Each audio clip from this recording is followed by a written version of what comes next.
My name is Michelle Gierach, and I am the project scientist for the Coral Reef Airborne Laboratory mission, and I am housed at NASA's Jet Propulsion Laboratory in Pasadena, California.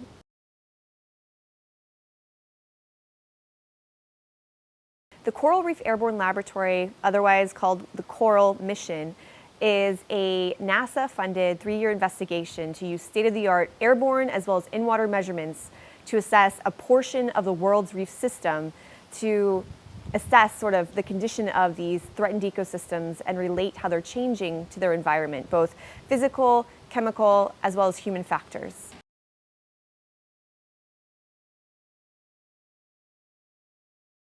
The heart of the Coral mission is the airborne instrument that we have on board, called the Portable Remote Imaging Spectrometer, otherwise known as PRISM. PRISM addresses coastal and inland challenges that we have in remote sensing, and it is key to getting the measurements we need for coral. And one thing that's pretty amazing, if you think about it, is PRISM will be providing observations 28,000 feet above the ocean's surface, but yet will be able to tell you about coral reef condition underneath the water. We are going to be able to provide for the first time more of a larger scale view of an entire reef ecosystem, not just one coral, but the entire ecosystem itself. That's like saying something about a tree and extrapolating it to the forest. We're looking at the forest when most presentations or assessments we have to date are looking at that specific tree.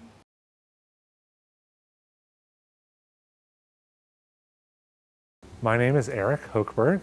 I'm an associate scientist at the Bermuda Institute of Ocean Sciences. I'm in Hawaii because we are having our Operations Readiness Test for coral, the Coral Reef Airborne Laboratory.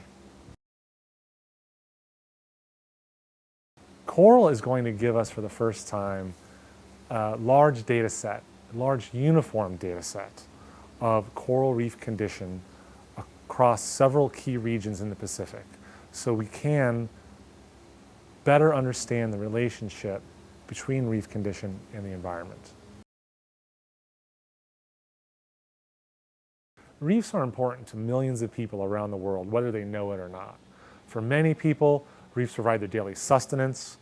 For others, reefs provide economic opportunity. And for still others, reefs provide novel medicines. Right now, the state of the art for studying coral reefs is to put on a mask and a scuba tank and go diving for an hour or so and collect very detailed data. This provides us excellent information about reefs, but it's a limited perspective. Coral utilizes airborne imaging spectroscopy, so we fly an airplane very high. We see a whole reef ecosystem. It's a very different perspective. It's a unique perspective for studying reefs.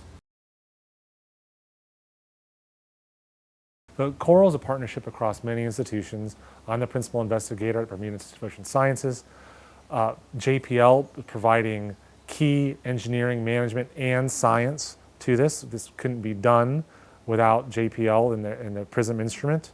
And there are several other partnering institutions, co-investigators, collaborators across the United States and into Australia who make coral possible.